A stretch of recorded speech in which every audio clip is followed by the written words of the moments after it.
Most of us go to work every day without having to be overly concerned for our safety. We're just living out our daily lives. This was also the case for the men in our story today. They were just attempting to live their everyday lives, but someone took their lives from them.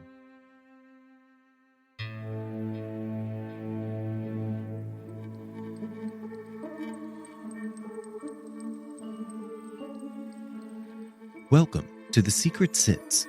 I'm your host, John Dodson. Join us every Thursday as we uncover the secrets behind the world's most fascinating true crime cases. You can find all episodes of The Secret Sits for free on Apple Podcast, Spotify, or wherever you get your podcasts. And if you like what you are hearing, reach out to us on Instagram and Facebook at TheSecretSitsPodcast, or on Twitter at SecretSitsPod. Now, on with our story.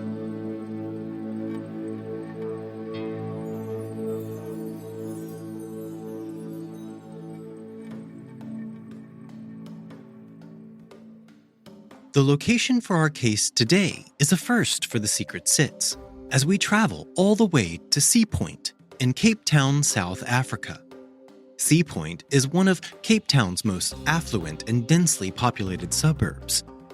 On January 20th, 2003, in the early morning air, so early that it was still dark outside, Mark Hamilton steps out of a taxi. He has just arrived at 7 Graham Road in Sea Point. He walked toward the unsuspecting house known as Sizzlers, and as he approached the gate, he found it strange that it was slightly open. This gate was always locked, and if you wanted to gain access, you had to first ring the bell for someone to come to assist you.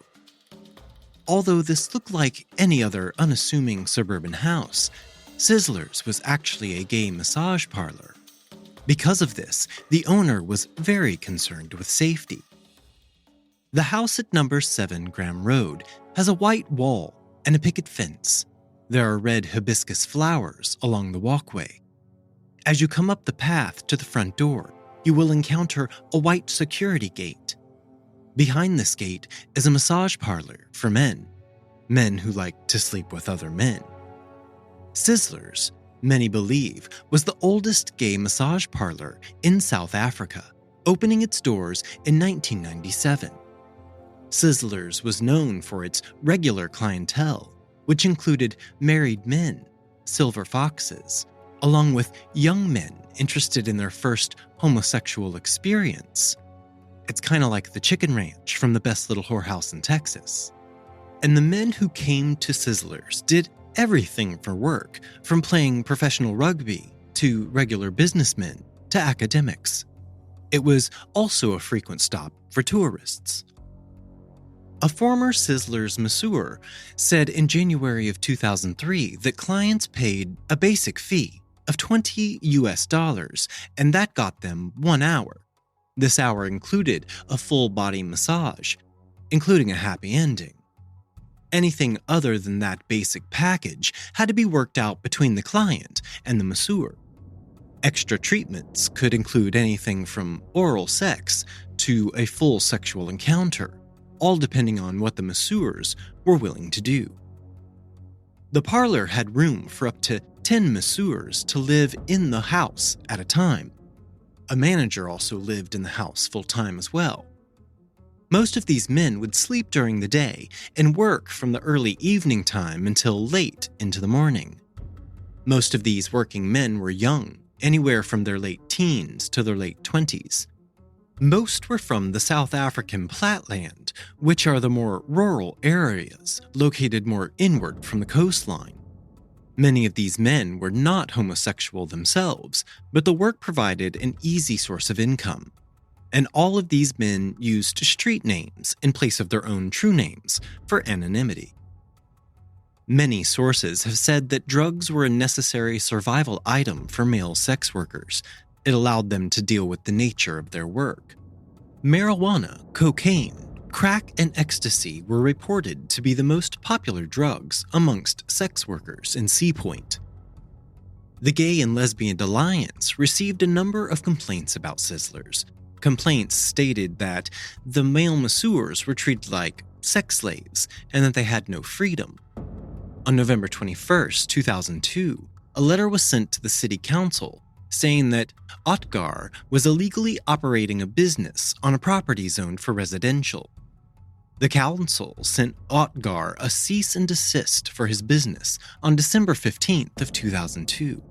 But Otgar continued his operations like always. And that brings us back to Mark as he walks up the path to the Sizzlers' house. Mark stepped inside of the door of the house. Just to his left was a room that held bunk beds. This is where the masseurs would sleep, and this door was open. As Mark looked into this room, he could see 4 men lying on their stomachs, all of them on the floor. Mark made his way further into the house, up the hallway and past the owner's bedroom.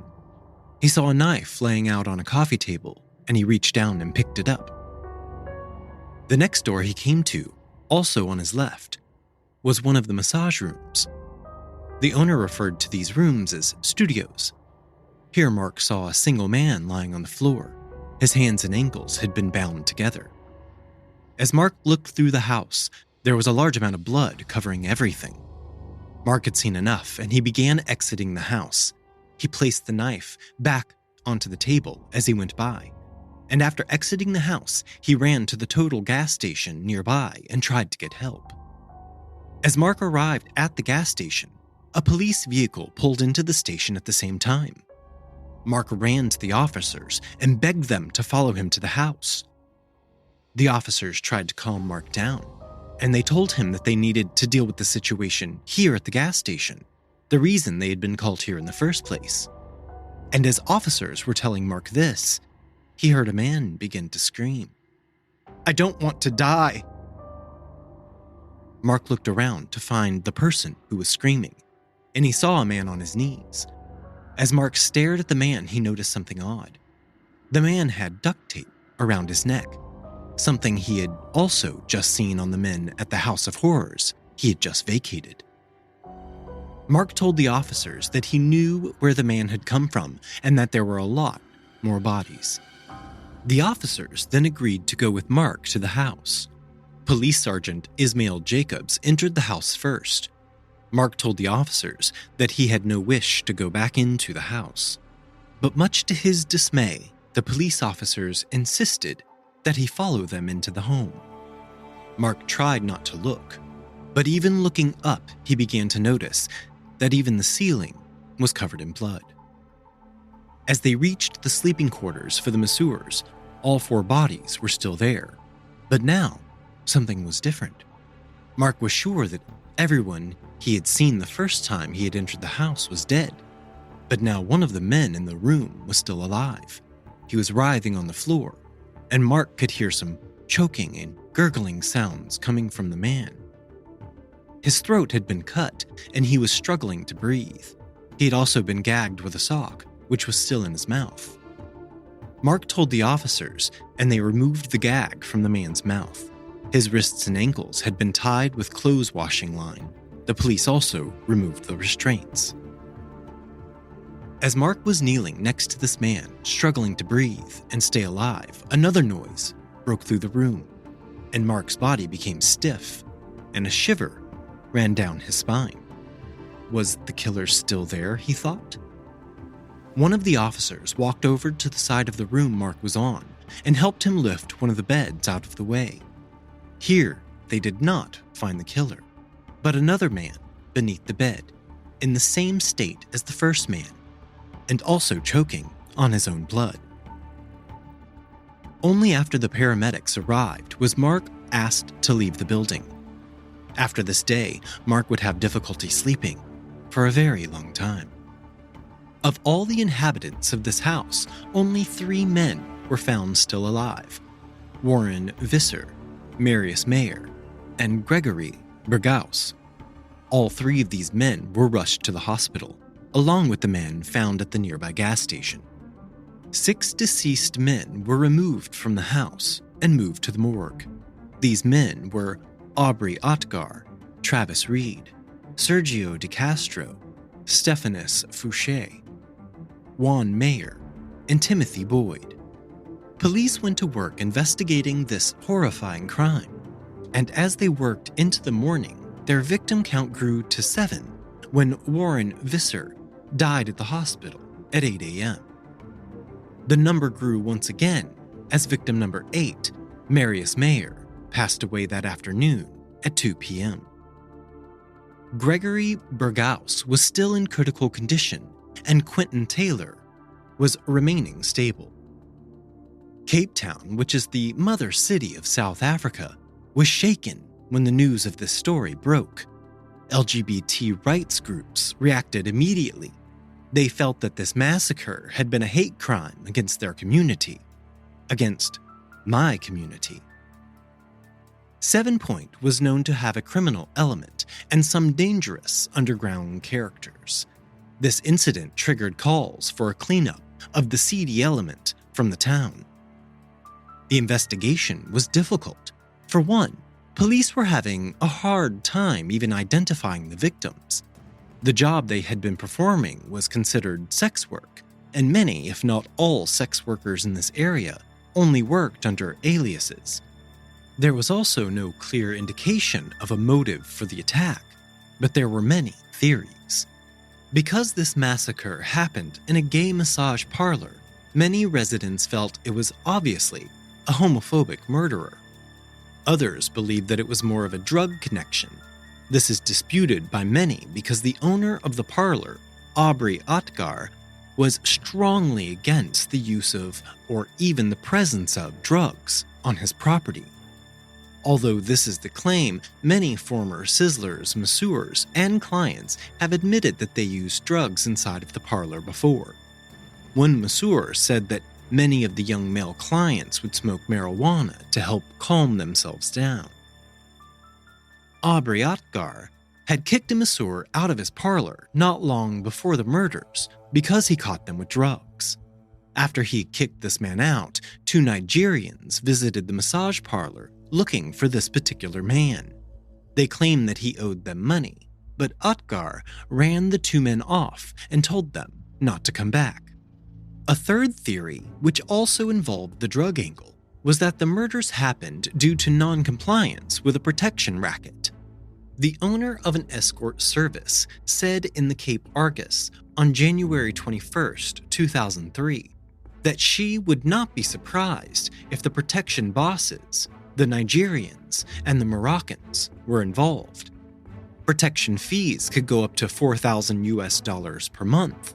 And let's face it, these protection rackets are not for protection.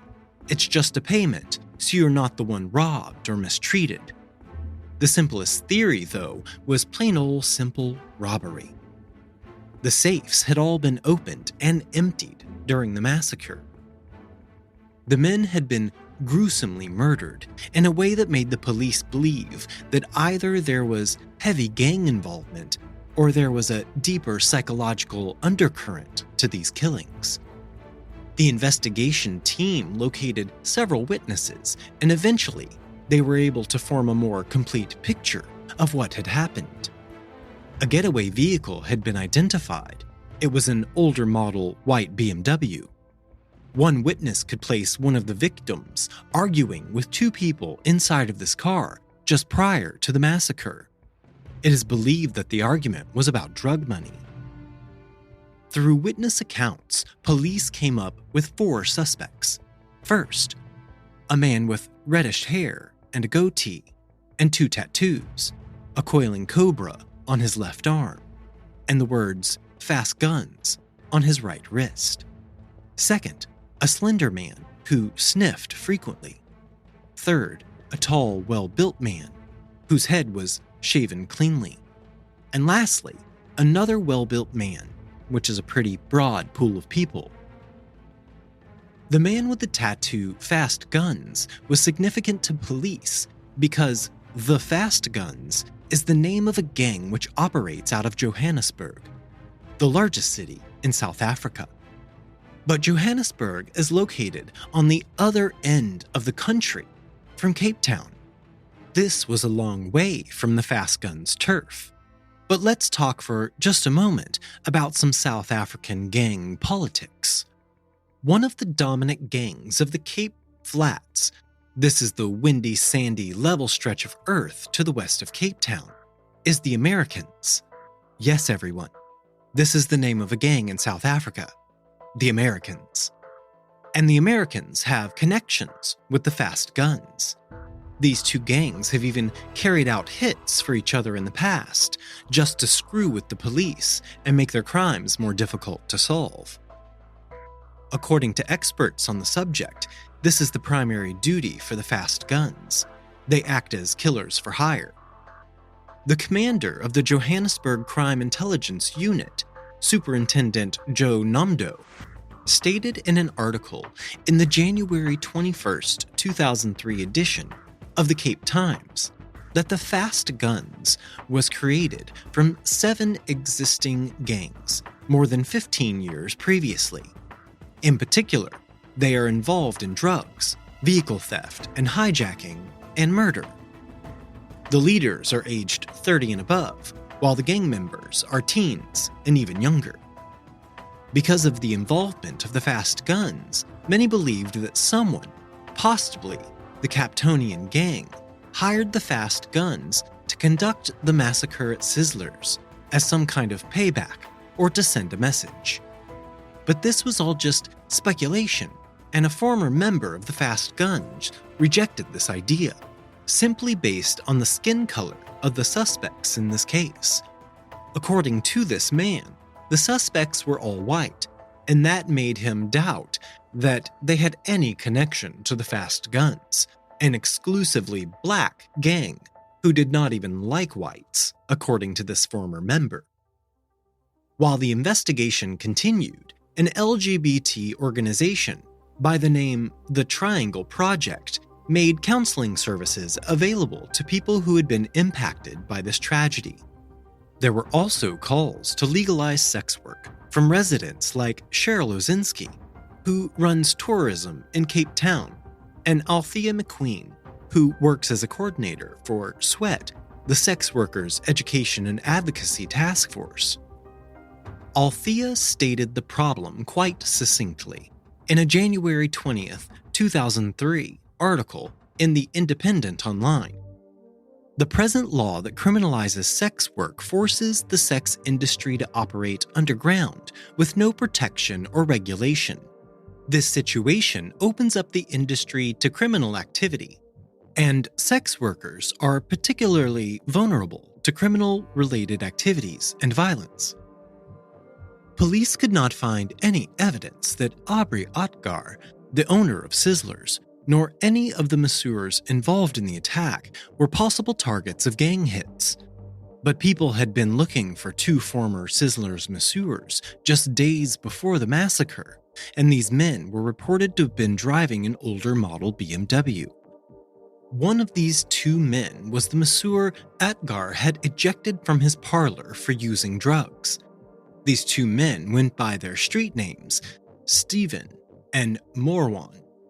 The group of men in the BMW had been going door to door to all of the local gay massage parlors looking for them. After Stephen and Morwan had lost their employment at Sizzlers, it was said that they moved to Johannesburg. It was here that these 2 men supposedly wronged someone, possibly a gang member, and they had fled back to Cape Town to hide out. Going on this information, it was further hypothesized that the men had contracts out on their lives, and that the killers went to Sizzlers because they thought they could obtain their location from their former colleagues. The gang tortured and then finally brutally murdered the men in the massage parlor. Police located Stephen and questioned him for several hours. The following day, Morwan called the Cape Argus paper and gave them an interview. After that, he contacted the police. Morwan said that he had not had any involvement with gangs in Johannesburg. He told police that he had not even been to the city for 9 years. The last time he had gone was for his brother's funeral.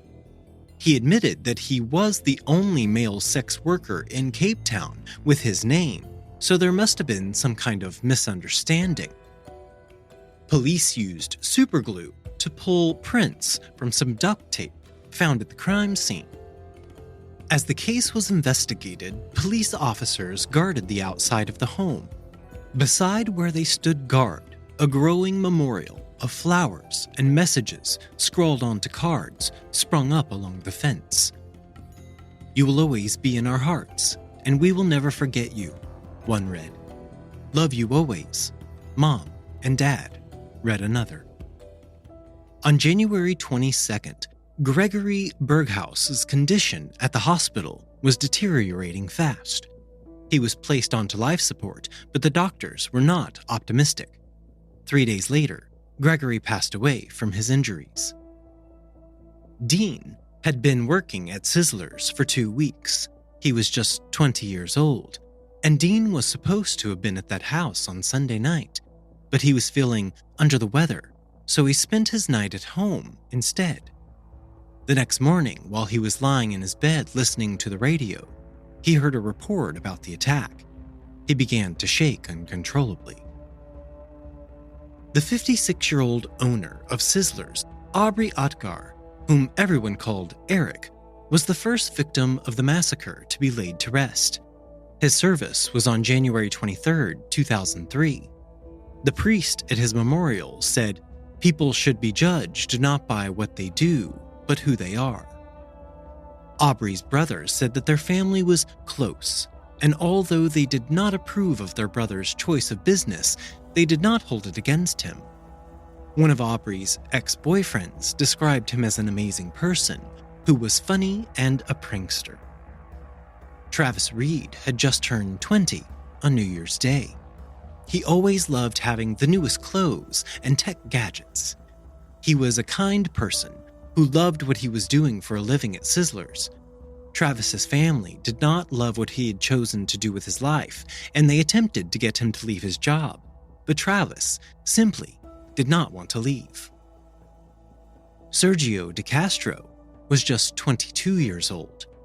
His mother left home when he was 3, and his father died 4 years later. Sergio went to live with one of his close relatives. He would spend his childhood being shuffled between different homes until he finally left to be on his own in 2000. This is when he arrived in Cape Town. He was learning to be a web designer, and he was a natural musician, playing the flute and the guitar. He also enjoyed singing in his church choir. Unfortunately, not much is known about Juan Mayer. He was 21 years old at the time of the murders, and he was originally from Berkeley West, which is a small town in the northern Cape Province. Marius was taken to Groote Schuur Hospital after the attack, but died there later that same day. Stephanus Foucher was only 17 when he was murdered. In August of 2002, he told his adoptive parents that he wanted to leave his small town and go to Cape Town to look for work. His father said he was a polite, responsible, and good-natured boy. He called his parents every single day at 6 a.m. When he did not call that Monday and the reports came out about the massacre, his parents knew he was amongst the dead. On the Thursday after the murders, his father traveled to Cape Town to collect his son's body so he could take him back home. Warren Visser was 22, and he had been working at Sizzlers for a little over a month. He had a degree in computer engineering. Warren's mother was convinced that he was a sex worker, although Warren vehemently denied it. His parents had been trying to identify what parlor their son was working at so they could kidnap him and forcibly remove him from the lifestyle. Warren spoke to his mother on the phone just hours before the attack, and she begged him to leave his line of work. But all Warren said back to his mother was, "Why don't you trust me?" Juan Mayer was 20 at the time of his death in this case. He had moved to Cape Town 2 years earlier in search of financial success. He had worked at a casting agency, but then he quit in November. His parents had no idea he worked at Sizzlers. Because of financial hardship, Juan's parents could not afford to travel to Cape Town after his death, but friends pooled money and purchased them tickets for the travel and also helped them raise money for a funeral. The last victim to be identified was 29-year-old Timothy Boyd. He had moved to Cape Town in September of 2001 from Johannesburg. He was straight, but worked in the gay sex industry to make money. Timothy had been working at another parlor called The Barracks, but they fired him when they found out he had a girlfriend. Because of this, he ended up working at Sizzlers. He just started a month and a half before the killings. The Secret Sits will return in just a moment. Hey, it's Pat Flynn here, host of the award-winning podcast, the Smart Passive Income Podcast, which was created to help you learn how to become an entrepreneur. And in the simplest way, too. You know, entrepreneurship can be very difficult. I like to simplify things. And I interview people like Josh Hall and Shane and Jocelyn Sams and Maria Fela. Who are they? Well, they're people just like you, people who have taken action after listening to the show and have built a business that has changed their lives. And I'd love to share an episode with you that I think will inspire you to get started, too. Check out the link in the description or go to smartpassiveincome.com/122 to get inspired, get what you need to get started, and change your life. You got this, and thank you. As the first weeks after the massacre came to a close, the police found themselves dealing with some diverse leads and strange tips. At 10:15 p.m. on Tuesday evening, the day after the murders, a man began banging on the apartment door of Juan Ice, the chairperson of the Gay and Lesbian Association, demanding that Ice come out. Ice instead pushed the panic button, and the security guards escorted the man away. Ice, who lived in the Bordeaux apartments directly opposite Sizzlers, notified the police. The man matched the description of one of the 4 suspects at the Sizzlers Massacre, and the security guards recognized him from 5-year-old police photographs of 2 men bearing fast gun tattoos. In the reports covering the events, it was mentioned that the police obtained closed-circuit camera footage of the man, but when questioned, they denied this. The incident resulted in the GLA postponing their 5th national conference indefinitely, and all executive members left the Western Cape. In the meantime, a confidential information hotline had been established and was receiving a lot of calls. In addition, detectives discovered that an amount of cash had been stolen from the safe inside of the house, along with jewelry taken by Atgar as collateral from his clients lacking cash. Wristwatches and jewelry were also taken from the victims. A week after the murders, one of the national television stations aired an episode of Special Assignment, an investigative journalism program, claiming evidence that the Sizzlers Massacre had been perpetrated by 8 black men. In the program, Jeremy Veery, head of the Operational Slashers Gang Unit, stated that the killings were characteristics of the MO of the 28's prison gang, which, according to him, controls the drug and sex market in Sea Point. The team investigating the murders, now consisting of 6 detectives from the Serious and Violent Crimes Unit, and coordinated by the unit commander, Superintendent Michael Barkhausen, was baffled by this pronouncement, since Veery had never been involved in the investigation.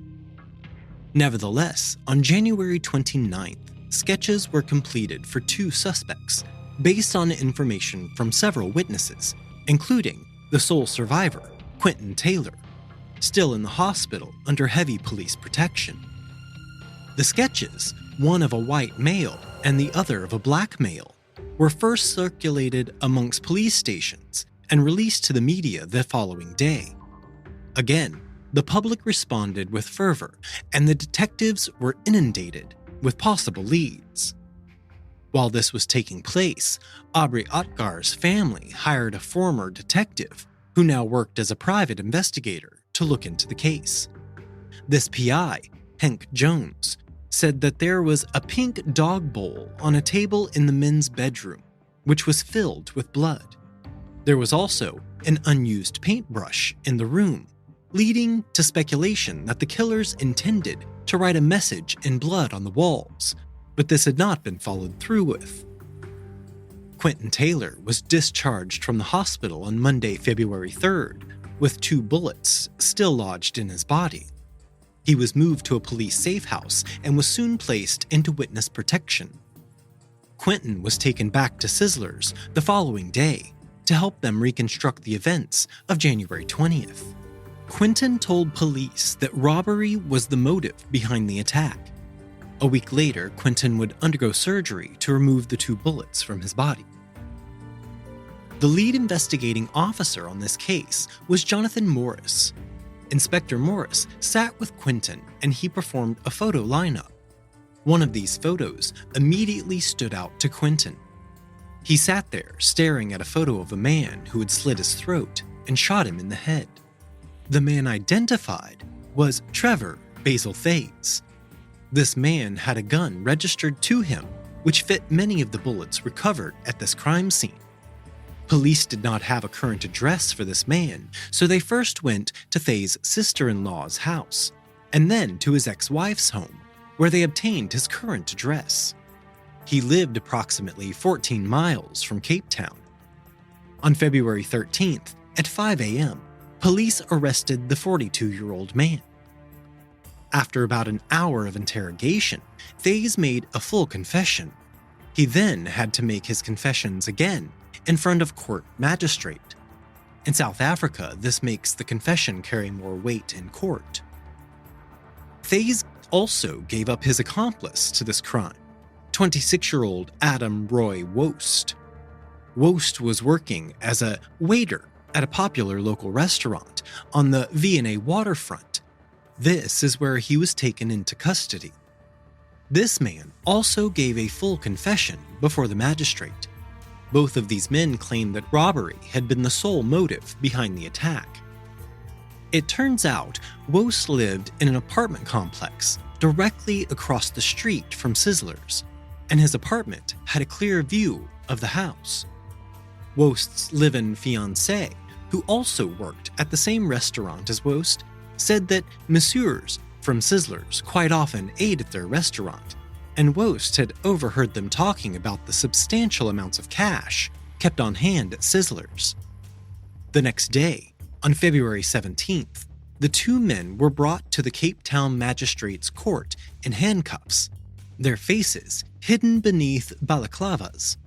The balaclavas were necessary to protect the lawfulness of the upcoming identification parade, as it is called in South Africa. During the trial, which would finally begin a little less than a year later, the courtroom was packed. Thays appeared nervous and clenched his fists, while Wost stared expressionlessly as the charges were read against them. 9 counts of murder, 1 count of attempted murder, 1 count of robbery with aggravating circumstances, and 1 count of illegal possession of firearms and ammunition. Then, they were taken to the Goodwood prison. The identity parade was supposed to be held on February 28th, but police failed to acquire enough men of appropriate build, age, and color to appear alongside the accused. On March 4th, the parade was finally held. Quentin Taylor, and a client who had arrived at Sizzlers on the night of the murders and had been run away by one of the killers, faced 20 men. Quentin identified Wost and Thays without any difficulty. The trial for these 2 men began on Monday, February 2nd, 2004.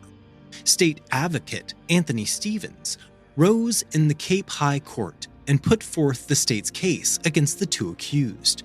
He described the events of January 20th, 2003 as a robbery which had escalated out of control. He told the court that there were indications that both men acted in a bizarre and weird manner. There is also a degree of amnesia at a critical juncture during the crime. Wost and Thays were not asked to plead. Instead, Stephen asked the court to refer the defendants to the Valkensburg Psychiatric Hospital for observation. This request was made in agreement with that of the defense counsel. Mr. Justice Nathan Erasmus concurred and ordered psychiatric observation for 30 days to evaluate the accused's competency to stand trial, as well as whether there were any indications of diminished responsibility.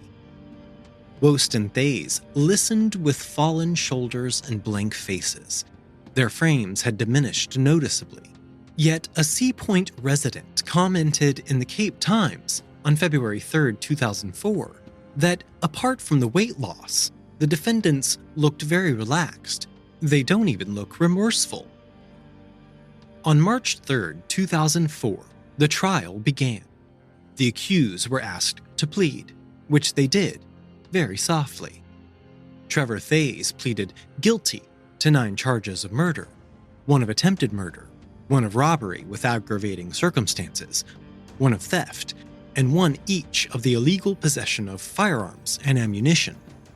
Adam Wost pleaded guilty to 7 charges of murder, 1 of attempted murder, 1 of robbery with aggravating circumstances, and 1 each of the illegal possession of firearms and ammunition. Wost pleaded not guilty to 2 charges of murder, those of Sergio De Castro and Gregory Bergaus. Both accused submitted the confessions they had made after their arrests as part of their pleas. However, since each implicated the other as the instigator of both the robbery and the murders during the crime, as well as indicated that the other had somehow compelled them to participate, Judge Erasmus entered pleas of not guilty. Then the lights dimmed and a video was shown. It started outside of a house, with bird song in the background. Then the camera moves inside, and a voice singing becomes audible. Music playing in one of the rooms. Inside this room lie 4 young men in a row, clad in jeans, some without their shirts, surrounded by blood. At first, it appeared like the aftermath of an orgy of violence in some slasher flick, made in the tradition of the original Blair Witch movie. Their hands and feet are tied with washing line.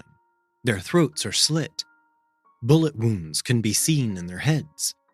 Blood is sprayed on the ceiling in an arterial pattern. A 5th body lies a short distance away.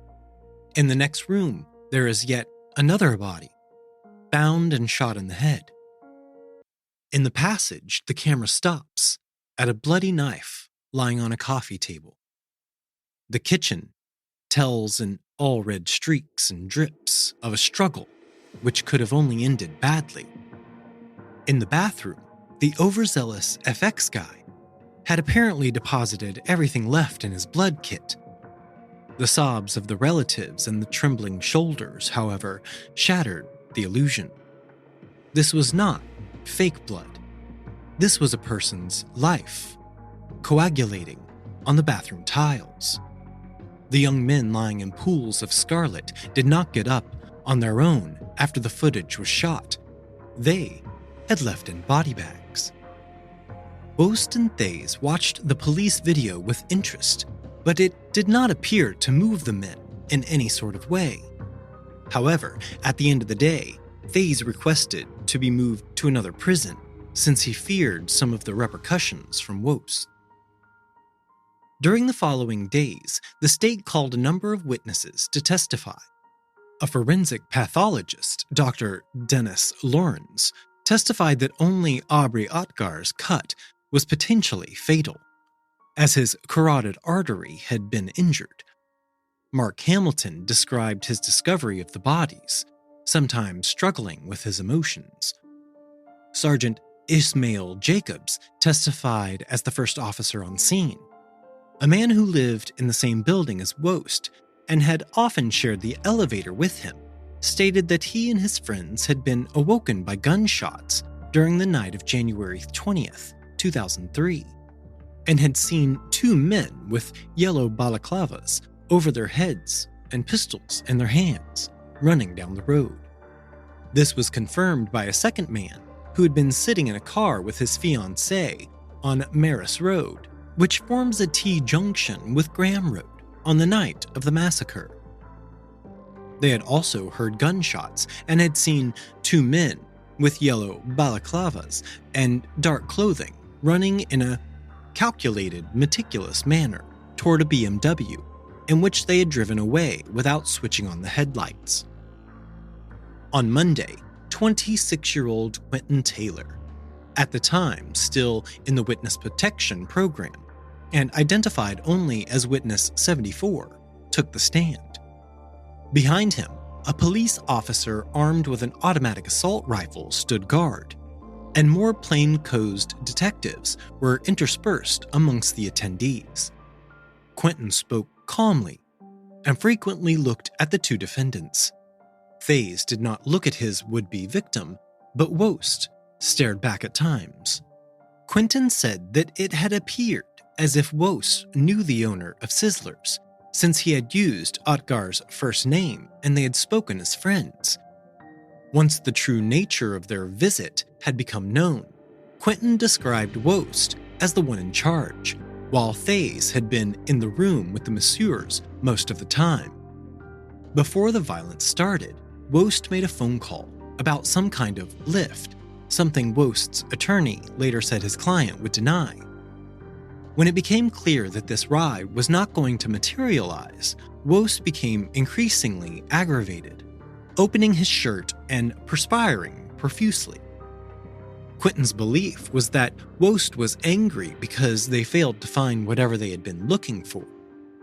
A short while later, Wost and Thays entered the room with knives and began cutting the men.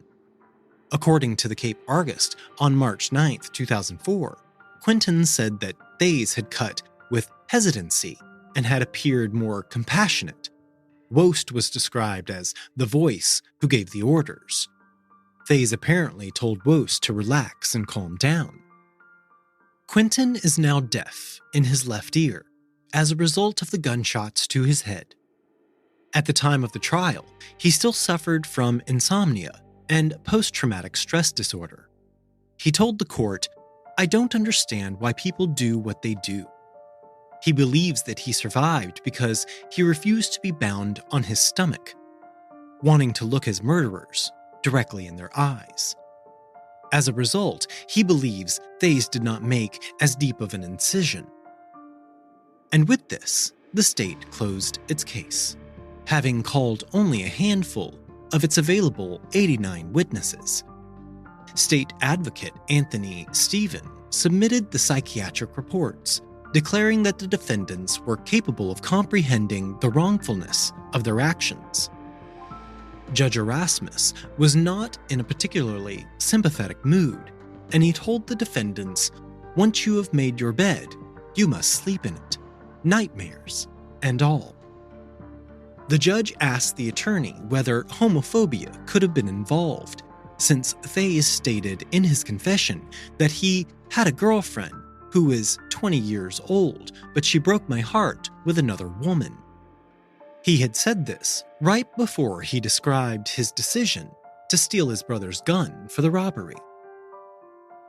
Mornay Callitz, the attorney for Wost, stated in his closing that there had been a struggle with Gregory Berghaus, during which the man had been shot.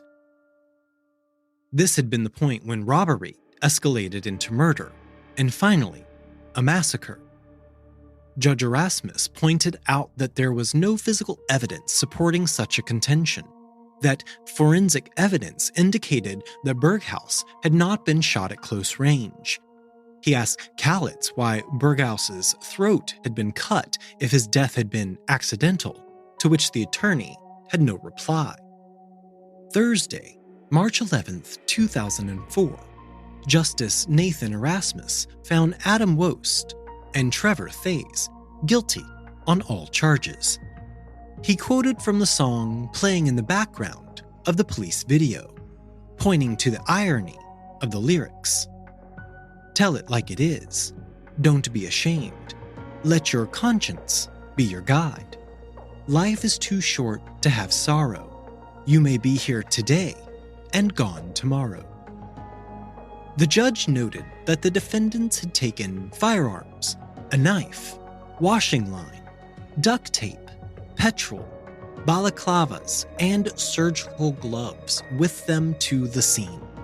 He remained unconvinced that robbery had been the sole motive, but instead concluded that Woest and Thays had gone to Sizzlers with the intent to kill. Throughout the judgment, which lasted almost an hour, Woest and Thays watched the judge without expression. Justice Nathan Erasmus pronounced their sentence that same afternoon. The courtroom was packed beyond capacity half an hour before the sentences were read. Adam Woest and Trevor Thays each faced 9 terms of life imprisonment, plus 20 years for the attempted murder of Quentin Taylor, 15 years for armed robbery, 3 years for the illegal possession of firearms, and 2 years for the illegal possession of ammunition. Thays received an additional 5 years for the theft of his brother's gun, to be served concurrently with the other 2 firearm-related sentences. Judge Erasmus told Woest and Thays that they should be permanently removed from society. You not only intended to kill, but intended to humiliate your victims, he was quoted as saying in the Cape Times of March 17, 2004. He characterized their crimes as one of utter callousness. Their expressions of remorse did not appear convincing, but rather based on self-pity. During the entire time, Woest stared at the judge with his black eyes. When court was adjourned, Thays turned around to be handcuffed, but Woest continued to bore into the judge's back as he left the room. More than an hour later, about 100 people still remained at the gate where the prisoners leave the court in police backies, which are pickup trucks with enforced canopies on the back. Woest was finally brought out alone. Members of the crowd ran after the backie and beat the sides with their fists. Thays was brought out later and taken away with other prisoners. The director of the MTN Center for the Study of Crime Prevention remains unconvinced that Woest and Thays were the only ones involved, nor that their motive was robbery. I would suggest that while the offenders have tried their best to make it look like robbery was the primary motive, this is doubtful, he said in the Cape Argus of March 17, 2004. It seems to me their intent was on committing mayhem and murder from the outset, and they wanted to leave a grisly crime scene behind. The Secret Sits podcast is researched and written by me, John Dodson. Audio engineering by Gabriel Dodson. Original logo artwork provided by Tony Lay.